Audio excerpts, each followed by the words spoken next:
On Ask This Old House, our experts travel across the country to answer questions about your house.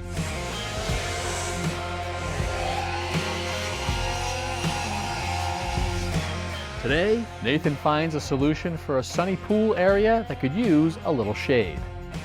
Plus, we highlight two brothers who are carrying on the legacy of their great-grandfather's fourth-generation landscaping business. Yeah, the Lord Pedlums are very popular. Yep.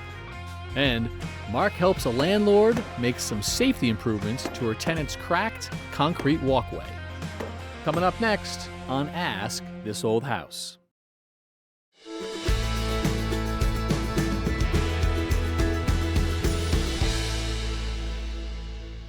Hey, Nathan. Hi, Sammy. Nice to meet you. Nice to meet you. It's a beautiful spot you guys have here. Thank you so much. I can't take any credit. This is my in-laws' home before my own. Oh, really? Yes, and luckily now my children are growing up in the same home that my husband did. That is awesome. And out back, you guys have a big pool? We do. You want to come see it? Yeah.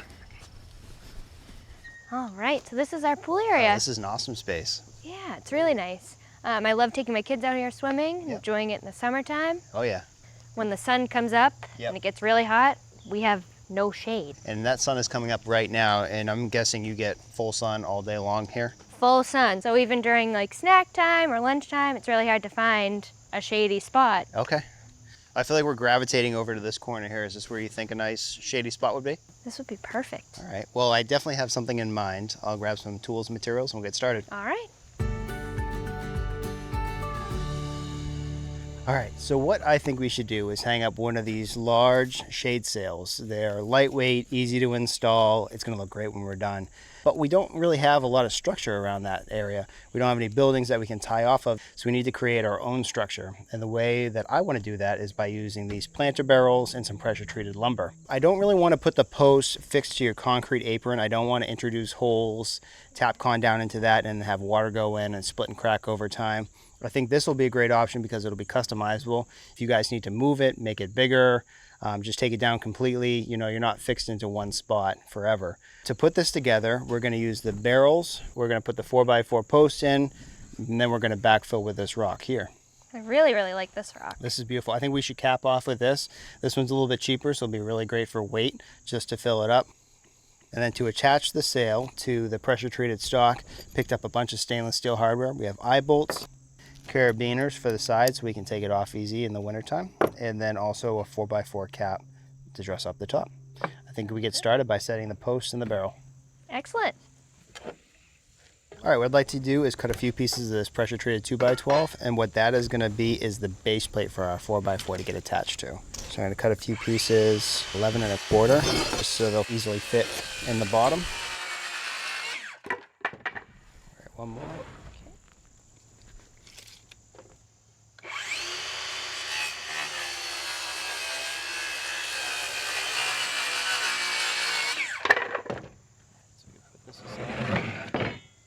You're gonna find the center. I'm gonna do an offset. Do this to all three. We'll make sure that we're nice and square on the bottom of the post.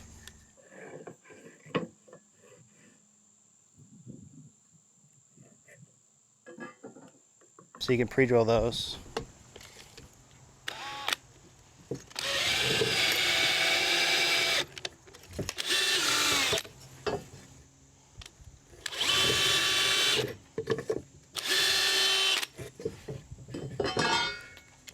All right, now we're ready to drill our holes for our stainless steel eye bolts that we're going to put through the top.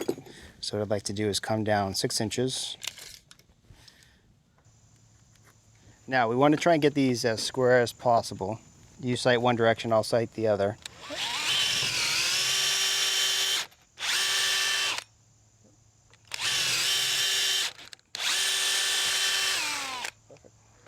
Now we can drop these in.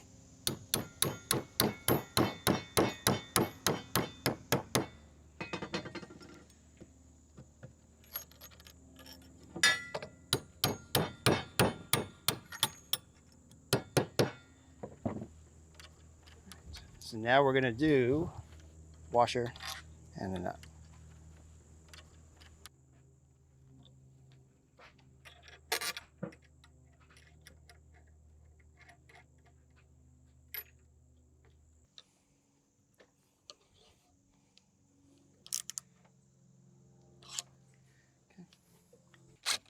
So what I'm going to do is I'm going to start a couple of these screws.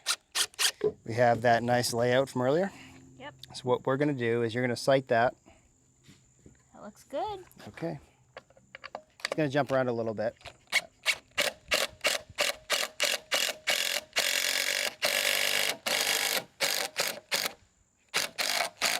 Like it? Looks good. All right, let's start the second one. There we go.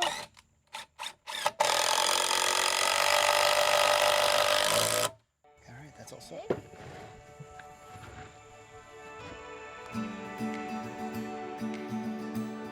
All right, so this one is 14 by 14 by 14.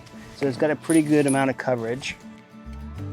So what we're gonna do is center this all the way around. So what I did is cut this stabilizer. So if you wanna put that level on it. Okay. And that's perfect. What's nice about this is it's a planter, so it already has holes drilled in it for drainage.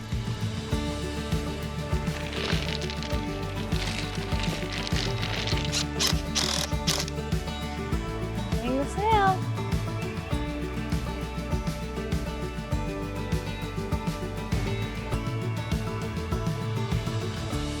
All right, nice.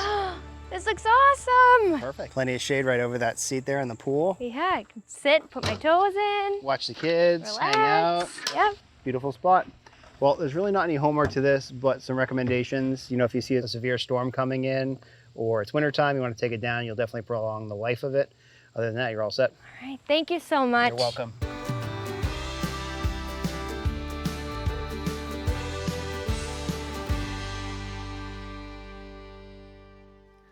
As we travel across the country to tackle home improvement projects, we often get the chance to work alongside talented tradespeople. Well, not that long ago, we partnered with a landscaping company out of Georgia, run by Donald Jordan and David Jones. And we quickly learned that their passion for landscaping goes beyond the profession. For them, it is very much a family affair. I'm Donald Jordan. And I'm David Jones. And we're fourth generation landscapers. What I love most about my job, I love that we're a family-owned business, and I get to work with my brother, and I get to do what I love to do most, which is landscaping. It's good to tip room right now anyway. The most rewarding part is being able to enjoy it with my brother, and you know, having that excitement is great because not a lot of people get to work with their siblings the way that we do, and it just works out perfect for us. First, I wanted to play professional football, and then I just followed my grandfather around, and you know, watching him do landscaping every day, it kind of inspired me to want to do the same thing. So this is the actual picture of my great-grandfather, Cleveland Roosevelt Jordan, and he became my biggest inspiration. I actually have this photo hanging in my man cave. You know, when I'm getting dressed in the morning, I take a look at it, and it's kind of like, you know, go do what you got to do.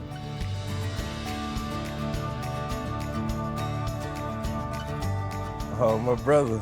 Man, he's a jack of all trades when it comes to landscaping, man, but I think he really has his hands on rolling pine straw. Nobody does it like him. It's just so easy to him, so everybody calls him the pine straw man because he just does it perfectly. David is best at pruning. Give it a little haircut. He's best at pruning, he's best at design, freestyling. Freestyling for us, it would be coming to a project and, you know, the customer may have a set of thoughts or ideas that they may want. And then we get to the job and sometimes bro's like, nah, man, I think we're gonna do it like this. What you think? And then he like, well, sit this way you want to sit it and let's see how that look. And then, you know, the customer always accepts what we do. They love it because it's like a different approach.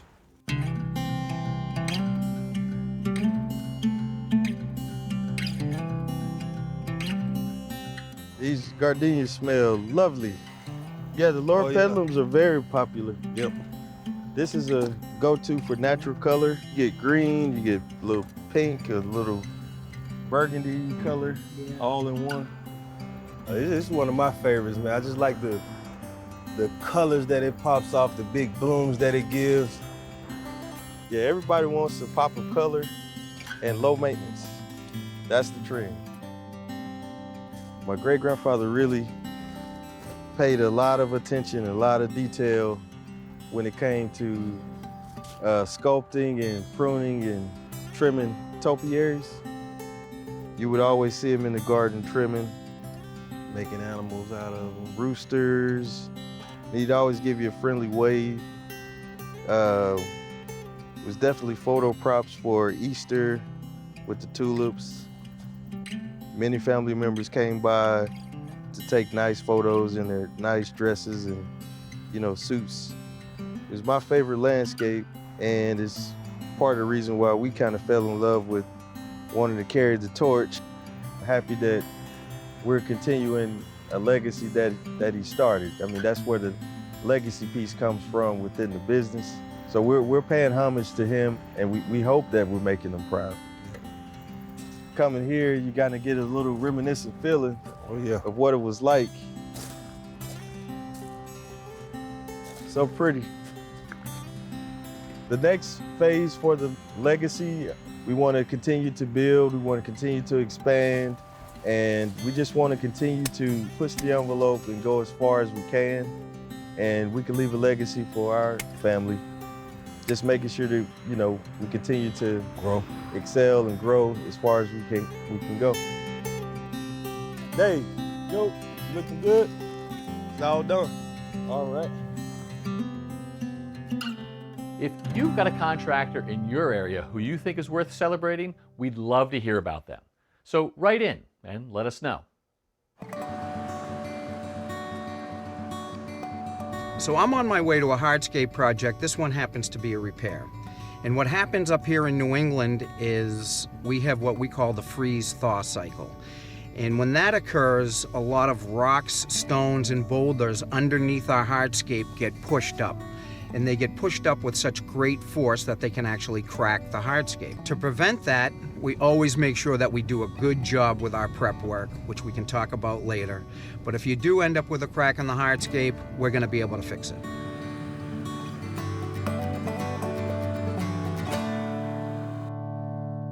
Elsbeth? Hi, Mark. Nice to meet you. My pleasure. How you doing? Good. How are you? All right, great. So we bought this house a couple years ago. It's an investment property. It's a two-family. We currently occupy the top unit, and we're renting out the bottom one. We hope one day to rent out both units and move into a forever home. Until then, we have a very long to-do list for it. Right. We are finishing up getting the house painted. We have a walkway up to our tenant's unit that has some pretty big cracks in it that we would like you to look at. Okay. Why don't you show me the walkway? Right this way. All right. I know you're doing a lot of work. I'm a landlord myself, Oh, so man. It doesn't end. never ends. So these are the two big cracks that we're concerned about. We didn't really know where to start with the project, so. Okay. Couple things that I noticed on my way over. One of them, and most importantly, was these control joints that are cut into the walkway. Yep. Those are cut in right after the pour, and the reason we do that is because up here in New England, we know this walkway is going to move with the seasons, Yep. especially the winter season. Yep. So we're actually just pre-cracking the walkway. Okay.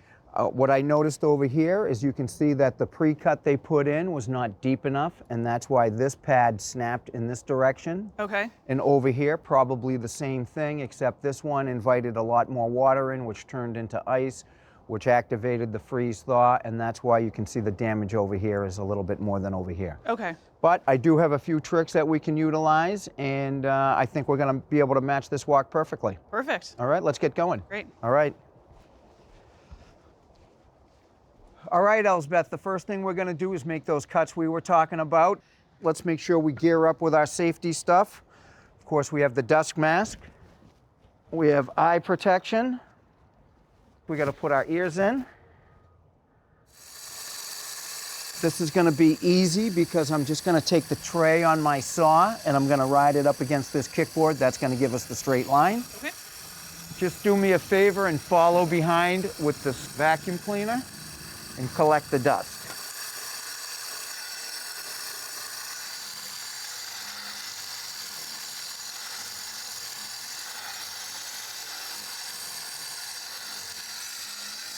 why don't you cut this joint? I've already marked it out, so all you have to do is get that saw going and run it right through. Okay. And I'll get the dust.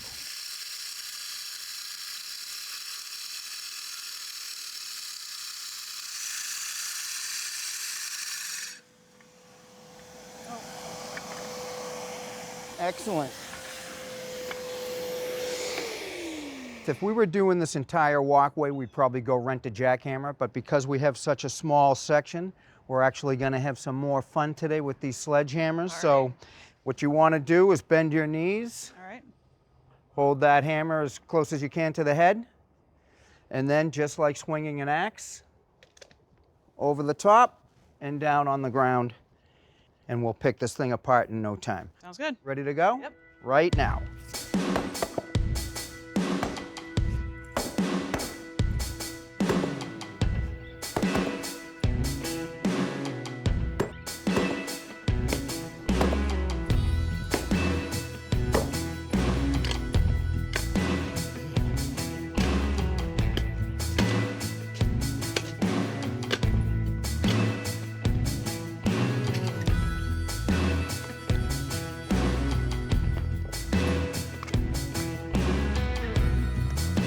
Elsbeth, look what I found. See this rock right here? Yep. This is the guy that did all the damage right here. Okay.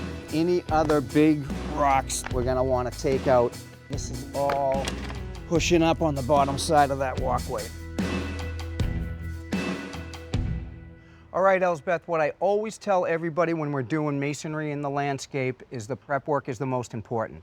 A big factor in the prep work is going to be this gravel. It's there for drainage, but it also absorbs the pressure of a rock being thrown up by the frost. The gravel will absorb that pressure, and then when the frost goes away, the gravel fills back in and everything stays level. So you can even spill it out in piles because we're going to end up raking it through before we tamp.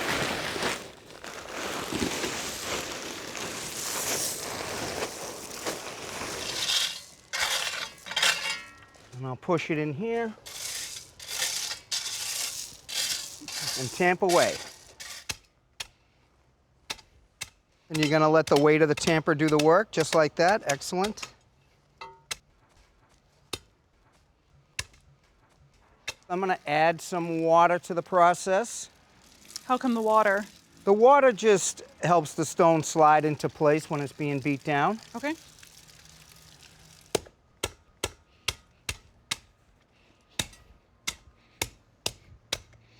Next move is the forms. Okay. And these are going to be very, very simple. All we have is pre-cut 2x4. So I'm going to take mine and I'm actually going to jam it into the edge of the concrete that we left. Like that. That's going to help it lock down. I'm going to go to this edge over here.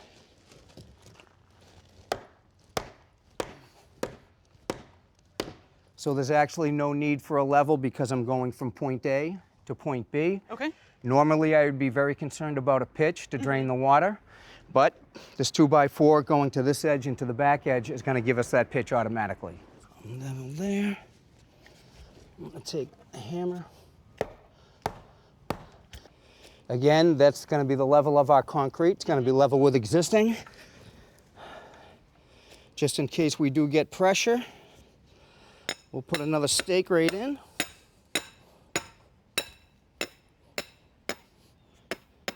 And again, we're going to want to keep that the same height as the form. Yep. This is just number 9 wire, and that's going to just keep the entire pad together. Okay. Now that that's down, we are ready to mix. All right.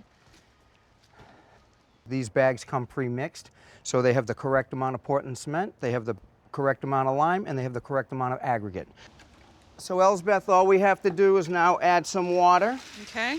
All right, I always start out with 2.5 gallons, which is basically half a bucket. Okay. And then all I do is move the concrete around, like that. And how do we know how much water to add? I have to consider the consistency that I want. If I want the concrete to be a little loose and fluid, I add more water. But for what we're doing today, we're going to want it on the stiffer side. All right, Elsbeth, this one's ready to go. All right.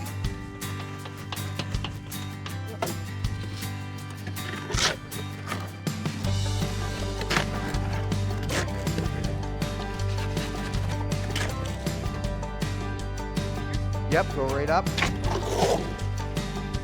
Okay. So now we're into the screeding part, and all we're gonna do is take this 2x4. We're gonna go back and forth until we get to the old walk. And if you see any low spots, let me know. Okay. Right on your edge, you're a little low, so I'll take the excess in the front. We'll go back, do the same thing. Excellent, excellent.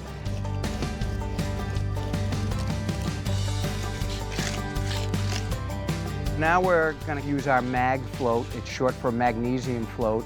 What it does is it takes out all the high spots, it fills in all the low spots, and it actually brings the cream up. All right, we're going to use the edger to peel the concrete off of the form. Then we're going to use the spaceship to cut in our control joint. And lastly, we're going to use a sponge to expose as much aggregate as possible. And that's going to help us match the existing walkway. All right, Elsbeth, what do you think? Looks great. Okay, well, I'm going to leave you with a little bit of homework. Okay. See these forms? Yep. Wait 3 or 4 days, take those out. Backfill, we saved some dirt, so make sure you use that for the backfill. Okay. And again, when we did that dab with the sponge, what that did was expose a little bit of the aggregate. We're going to need Mother Nature's help on that, so a little bit of rain, a little bit of snow, but after a year, this concrete should look exactly like that concrete. Great. All right? Any salt this winter? So I tell everybody never, ever, ever use salt on any masonry products. Okay. What you want to use is brick sand. That has 0 salt in it. You just throw it down. It gives you the grip if you do have ice or anything like that. But sweep it away in the spring and you'll be good to go. Great. All right? All right. Thank you you so much for coming out, Mark. All right, well, thanks for having me. And if you have questions about your house, we'd love to hear from you, so keep them coming. Until next time, I'm Mark McCullough for Ask This Old House. All right, left you with a little bit of homework, but Not nothing too bad. No? I can manage. Yep. Next time on Ask This Old House, this homeowner can't get his grass to grow, but Lee has a solution. Then, Ross walks us through the considerations you need to make before switching to heat pumps. And I team up with maker Sarah Nataraja of Rocky Canyon Rustic to build a replica high-end side table.